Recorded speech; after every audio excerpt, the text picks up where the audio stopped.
It feels like just yesterday Zen 5 based Ryzen 9000 CPUs launched, but we're already getting the first leaks of what next gen Zen 6 based Ryzen 10,000 chips are gonna be like. And from what we know so far, it's looking kind of exciting, even if we don't know too much about the capabilities of these brand new Morpheus cores. On the consumer side, we could be getting up to 24 cores on a CPU now, so no need to go to Threadripper if you want more than just the 16 that the 9950X and X3D currently offer. That in itself is going to be huge for people who need that many cores for their work but don't want to invest in the Threadripper platform. But that is not where things end, because it appears that these chips are also going to have up to 96 megabytes of level 3 cache, and that's without free EV cache. That's just the standard base non-X3D models. A pretty sizable increase from what it is right now, and seeing how AMD has proven over and over and over again with the X3D chips that cache means a lot when it comes to gaming performance, you can probably guess what kind of performance increases we should be seeing here.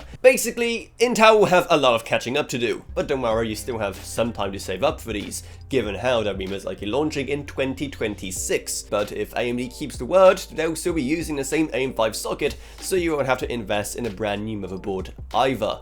But what are your thoughts on these things? Well, let me know down in the comments below, and down there you're going to find a Patreon, because even a single $1 a month truly goes a long way in our mission to steal some of these production units so we can test them before anyone else. Plus, huge thanks to Gavin Burns, Justin Rage, Ella Ronyak, Balaj Valka, Patrick Harrison, Not a Pseudonym, Mexum, Nasheen, Allcroft, and Level Up. But anyway, that's about it, so I hope you enjoyed this video. If you did, then remember to subscribe, like, whatever, and I see you all in whatever I make next. Goodbye, everyone.